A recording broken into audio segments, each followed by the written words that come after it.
Good evening, Fernwood. It is your TV pal Neil, and it's time for some more late night variety madness with the next episode of Fernwood Tonight.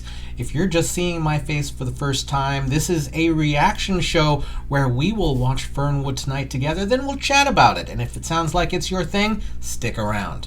Today we will be watching episode 14 from July 21st, 1977. Yesterday was quite shocking, so let's take a look back. Since yesterday was the 13th episode, Barth Gimble told us about lucky numbers and how 13 was his lucky number and that sometimes that leads to getting lucky. Then Jerry Hubbard trips on stage and tells us about some of his superstitions. We bring back Vernon Taylor, better known as Uncle Sam Jr., who has some things to say about current events, and specifically the interview of Richard Nixon by David Frost. Uncle Sam Jr. then treats us to a bit of Sing Sing Sing before we bring out Dr. Arthur Shack, who is now here to bring us news about developments in education. His new Shack Shock Center is there to teach students skills to help them retain. They bring out an audience volunteer to help teach where the capital of Afghanistan is. Candy Lee Hargrove returns to share some of the topics of conversation that have been going around with the Fernwood Fascinating Females. Lately, they have been talking about gynecology, and Jerry is kind of curious what that is in general. Then Barth treats us to another song, and that is his rendition of C.C. Ryder. He's backed up by Happy Kine and Vernon Taylor. And since Jerry has switched seats during the number, Barth lets him close out the show. Everyone, yesterday I had the giggles, so I don't know what to expect today. That's how it goes. Let's do this. For tonight, Mr. Barth Gimble. Tonight, Barth's guest will be Tony Roletti, the man who insists on singing. Susan Cloud, to show you how Indians eat. Mr. and Mrs. Jeremy Craig, here to tell their story of how to live with unbearable pain. And Happy Kine and the Mirth Makers. And me, I'm Jerry Hubbard. And now, your host and mine, Mr. Barth Gimble.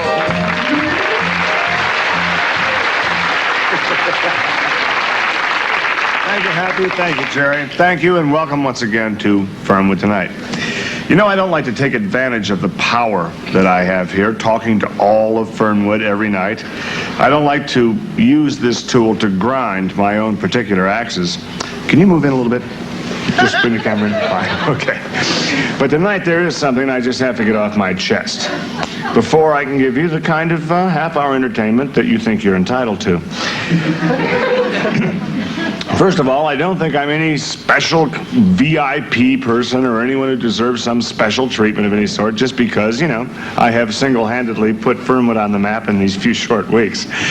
But today, as I was driving to the studio, admittedly in a tiny bit of a hurry, an officer of the Fernwood Police Department, whose name I will not mention so as not to embarrass him, you know. Anyway, this regional flatfoot stopped me and said I was going 10 or 15, maybe 12 miles over the limit. So to put everything in its proper perspective, I told him who I was. So we settled on 20 miles an hour over the limit. And he proceeded to give me a ticket. Now, I understand this ticket runs around $25. Now, believe me, $25 is no fortune for Barth, okay? Unlike a lot of you people who may be out of work and would go so far as a garage sale to make $25, or even less if it rained. I'm not talking about the money. The money is not an issue, because I can make $25 just by saying McPherson's Hardware is your one-stop home hobby center. McPherson's. There, that's $75. And I might even do that some night. Who knows? It is true, however, that I was planning to use that $25 as my donation to the Kidney Foundation, one of my favorite charities, as I'm sure it's one of yours. And I would have been glad to make that donation. But no. Thanks to Officer Badge number 418938826, that $25 is going instead to buy decorative mace canisters for the police academy kitchen. The fact that somebody is going to miss out on their much-needed dialysis is not my cross to bear, okay? That responsibility rests with Officer Dave Tilden from the... Okay, Officer Dave, I said it, I'll go with it. Officer Dave Tilden of the Fernwood Police Department. Okay, I just feel there are morally legitimate reasons for speeding, and if hurrying to the station here to prepare something that brings the day's only ray of joy to you wonderful people of Fernwood and writing a check to the Kidney Foundation isn't reason enough to kind of goose it once in a while, then I just don't know what is, okay? Fine. Anyway, I got it off my chest, I feel better about it. Thank you. Bless your heart. That's it. I mean, sometimes, I'm sorry, but sometimes you're wonderful. You just got to talk to somebody and about these things, you know, and so I talk to you, and I appreciate it. And maybe some of you will talk to Officer Dave Tilden. That's Officer Dave Tilden, 4135 Oak Park Road, right here in Fernwood, Ohio, and he's in the book, okay? Oh, here's our announcer, Jerry Hubbard, who in so many ways wrote the book. Nice to see you. Okay, my next guest is a man who really needs an introduction to most of you, because he's not very well known. That's not his fault, though. He's been trying to make it as a singer in and around Fernwood for more years than I think his hairline wants to admit, don't you? He's now appearing somewhere down on Highway 47, and he's probably professional enough to tell you about it. Please welcome Fernwood's own Tony Roletti. All right.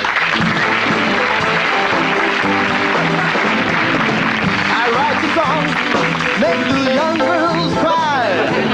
I write the songs that make the lovers cry. I write the songs that make the young girls cry. I write the songs, I write the songs. I sing the songs that make the young girls cry. I sing the songs that make the songs that I sing. I sing the songs, yes, it's the songs I sing. I sing the notes. I write the tunes. I sing the words. I sing the whole country.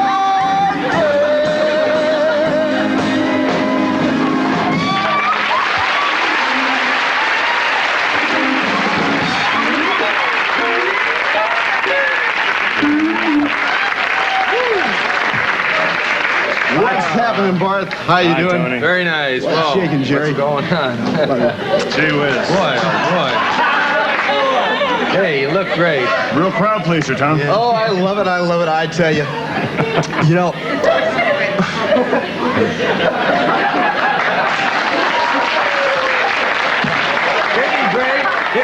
Is that a, can I ask you, is that a new toupee? Sure is. That's a beauty. You never know it. No, you don't.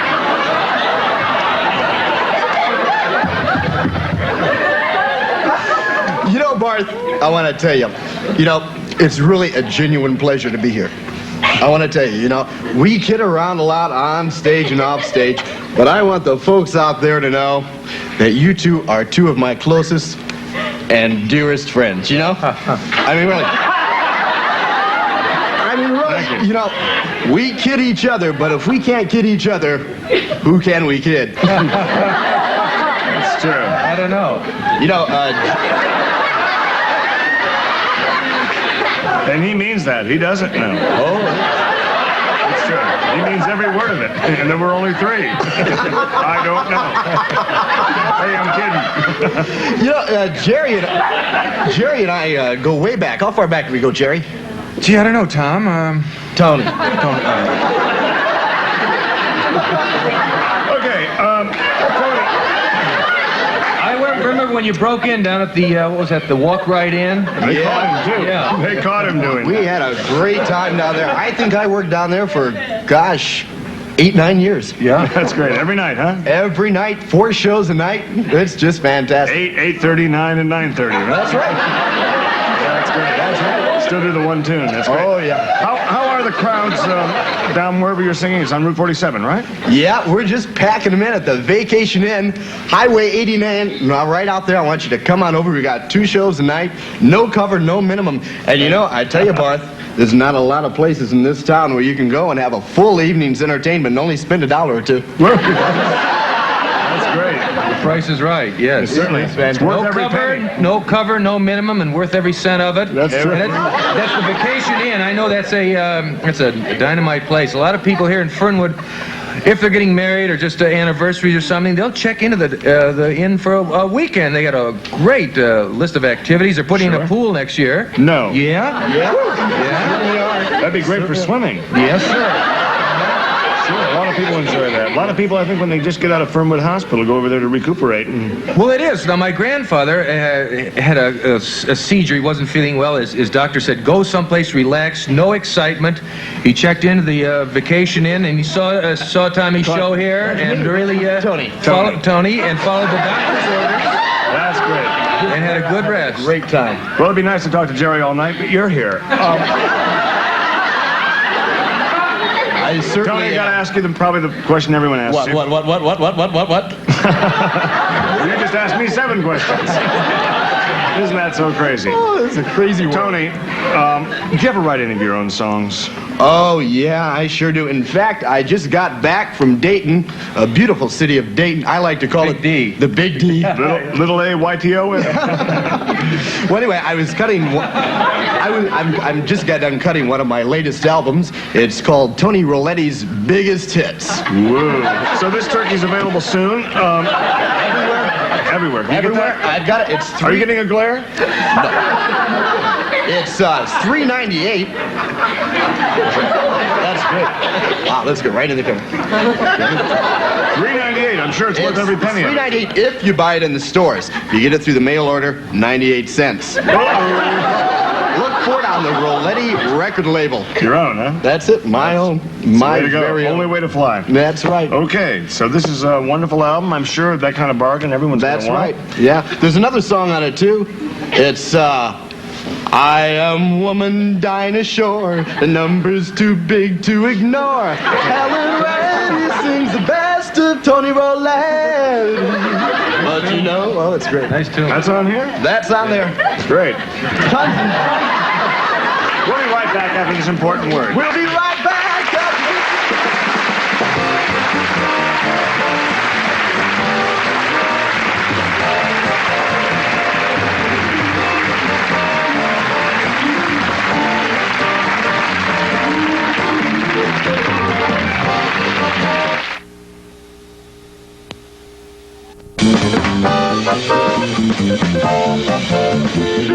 Get them to stop or he's liable to sing.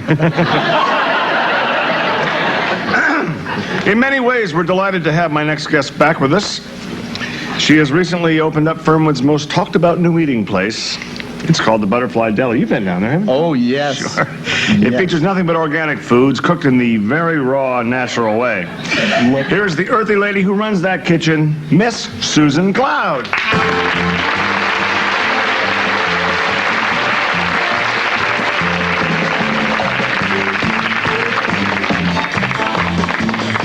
Famished Fred. How are you? Nice to see you again. Sit down. Jerry Hubbard. How's Let's your talk mom, dear? food. Fine. How are you? Here, and You're just here. great. That's great. Susan, what is on the menu these days down at the Butterfly Deli? Well, you never know in advance, you know, because it's organic. But basically, anything that kind of floats into the bowl during menu planning time kind of hits the limelight at dinner time. Great. What about your new environmental eating plan? What does that mean?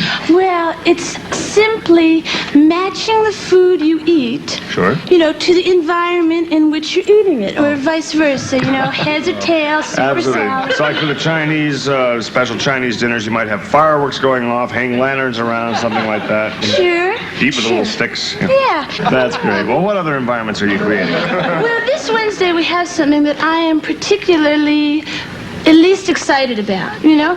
It's something that I call India Relief Night, and you're all welcome to That's call it that India too. Relief Night. Yeah, and we serve like a little India Relief plate. It's an idea I kind of whipped up in the kitchen when I wasn't like whipping up anything else. Absolutely. You know? Yeah, because you see, like, there are millions of people starving to death all over the world, and it's probably because they're not eating. Sure, I'm sorry.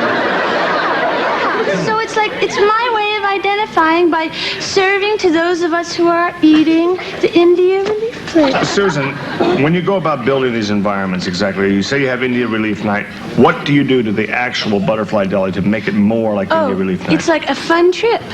I was hoping that. It's great. You see, we like sprinkle just dirt on the floor. Sure. And then we release these flies that have like just gone like crazy because they're into buzzing, so we put them into the eating atmosphere. And then we like turn the thermostat like cosmically high until like the temperature's into the cosmos. And then right before they've like flashed a wow, we paint a little red dot on their forehead. Magic mark or something like that? Yeah, vegetable dye. Yeah, they could wash that off, of course. It's cool with me. Okay. Now, what does the meal itself consist of? I think a lot of people might want to know that. Hope you don't get there and decide to fast. That would defeat the whole evening. Yeah, you could always, like, ingest your napkin. Because that's like, you know, paper is universal. And a napkin is part of the universe. Well, probably when they fast, they... What do you serve on India Relief Oh, Night? I'm sorry. It just seems that the people who fast don't eat anything. The Indians are always complaining about something, is what I meant. Will you come over when we're closed and I'll, like, get into a heavy rap with you? Okay. Okay. What I served, though, was to answer your question, and since you're the one who asked it, I may as well answer it, huh? Okay. Basically, what we served is like powdered milk with some curry powder that's been seasoned with rice, you know, that has like little particles into it, you know, little Indian things, kind of the essence of India. And then what we do is we just basically get whatever's hanging around the kitchen, you know, that's like cosmic, but not busy, and dump that on into it, too. Well, I think I certainly would like to come down some night to your restaurant. I would like love it. And just chow down, as you kids put it so beautifully. Hey. You know, if you ever have something like Palm Springs Relief Night or something like that, I'll probably come in. I can dig it. Like maybe have palm under something. Sure. Or Las Vegas night, maybe Tommy could drop by and do a number. Hey, I could dig it. We could like lock the refrigerator and put 3 in a row, and if you pick the right handle, maybe you eat. Great idea. Another great idea. Another great idea, do this if you're interested, you might have a last meal and have people come in, pretend they're going to be electrocuted the next day, and they get an order, and by that time they'll be famished, you just order everything, and then when they get that check, that'll be like the vote, you know? Pull the switch, here's your check. Yeah. Hey, thanks, Tommy. If you ever have that evening, I'm going to take Jerry to dinner. Don't shave my head, though, please. Maybe we can have more than the food will be fried that night. Oh, this is great. This is better than India. Yes, but it's also too long. We'll be right back after this important...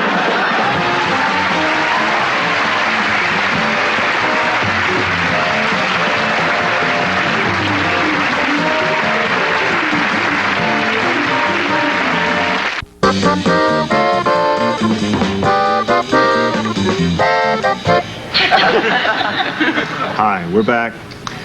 That's about it for tonight, I guess. That's the bulk of our show. I feel kind of sad about that because I think some of the guests were interesting.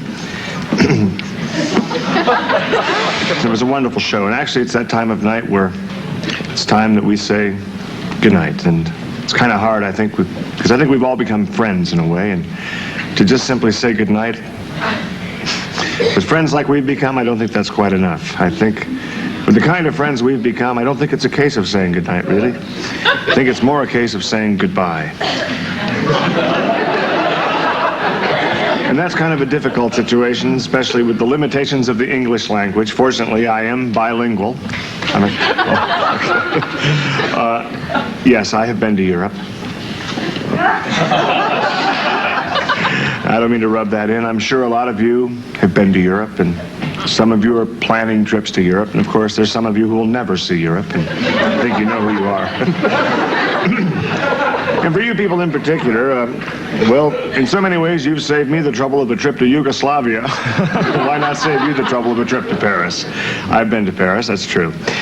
Spent a lot of time on the banks of the Seine, and what I'd like to do, I think, right now is, I think I'm going to go that extra mile that I'm kind of known for, save you the trouble, as I said, and bring the banks of the Seine right here to Fernwood. There are a lot of performers who wouldn't go to this trouble because of course, the expense involved. You people are kind of important to me. Le cravate, if you're keeping score.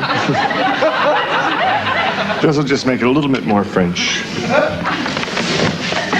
Just a little bit. There we go. You probably figured out it's a little French song.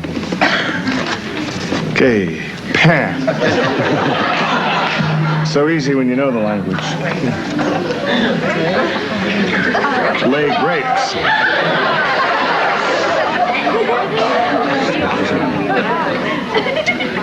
As I say, it's a little French song that I wrote. I think it says good night or goodbye a lot better than I ever could. Hope you enjoy.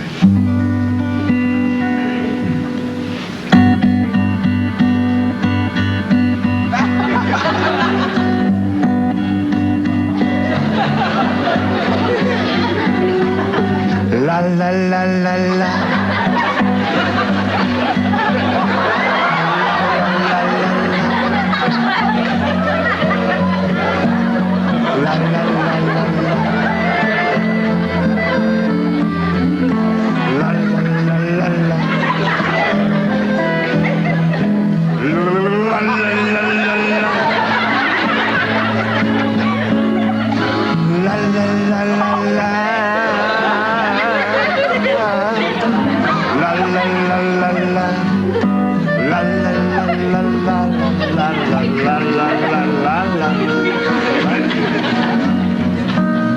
What a lovely night it's been. It's too bad it has to end. Too bad. Won't you give me a little kiss? As I sleep, I'll dream of this. And the chance we'll meet again sends a tingle through each nerve. It's so hard to say au revoir. So let's just say hors d'oeuvre. Hors d'oeuvre. Let's just say hors d'oeuvre. Hors d'oeuvre.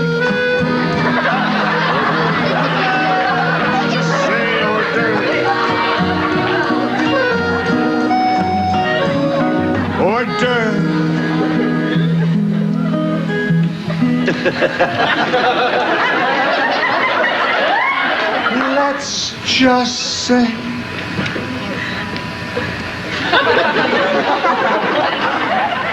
oh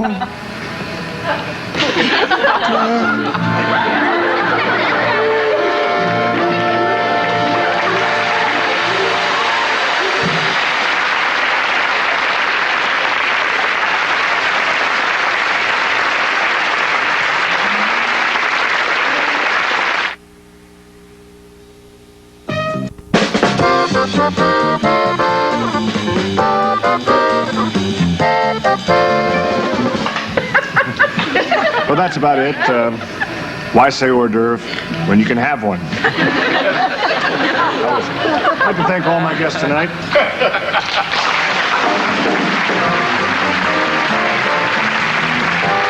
Also appearing on tonight's show were Bill Kirkenbauer as Tony Roletti and Susan Elliott as Susan Cloud.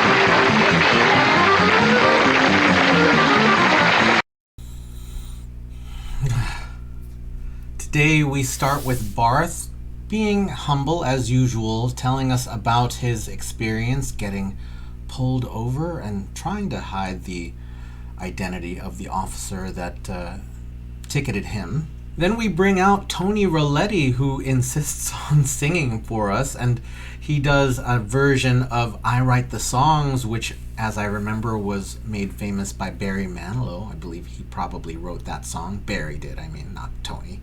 They have a good long bit of conversation. The exchange between Tony and Barth and Jerry it's fun to watch. As embarrassingly giddy as that performance was, I certainly appreciated the conversation between the three of them. And then we bring out Susan Cloud, who is there to tell us about her eatery. Susan is making some kind of relief for India.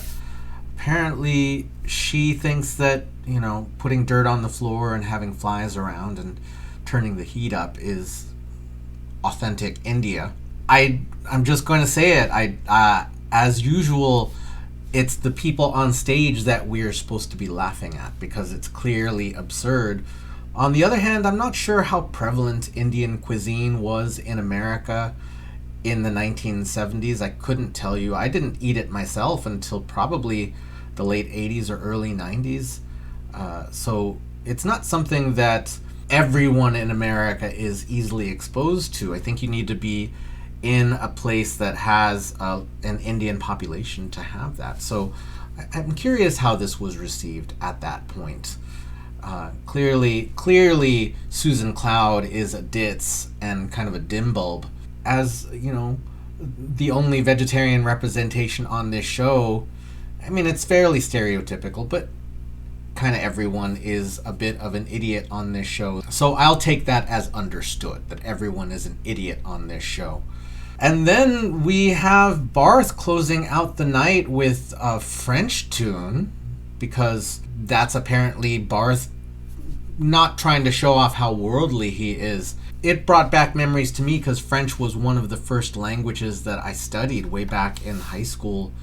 And I wouldn't say that I'm fluent at all, but I still spend time studying French. And for me, the French pop tunes of the 1960s, sort of around the time of the American bubblegum era of music, or I guess American and British, there was probably bubblegum on both of those countries, but there was sort of the yeah girl of the 1960s in France, and that was, my French music, the stuff that I really dug. This is not that, but, we have another number with Barth kind of making a fool of himself, but also I found it amusing.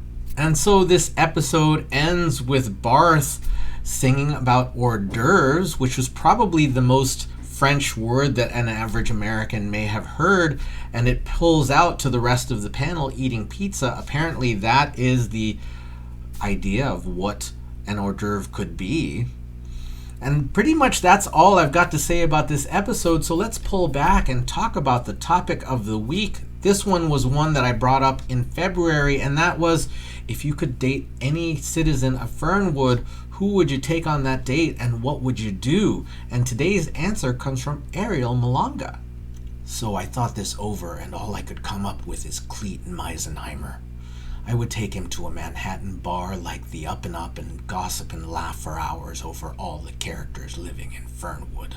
Ariel, I didn't realize that you were a noir detective, but that does sound like a delicious date to take someone to the Up and Up. And Cleet, he's kind of a sweet dimbulb himself. He certainly made an impression, greeting the entirety of Fernwood. Hi, I'm Cleet Meisenheimer. He's an interesting character. Mostly throughout the series, we don't really get to know him up until he starts to date Kathy, and we see how he feels about relationships and how he and Kathy had a very different point of view on what having a relationship meant.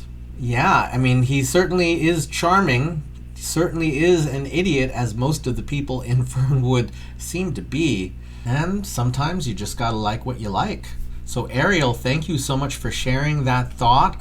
Everyone, thank you so much for watching with me, sharing all of your feelings and impressions and all of that stuff in the comments. Thank you for being you, and we will see you tomorrow night in Fernwood.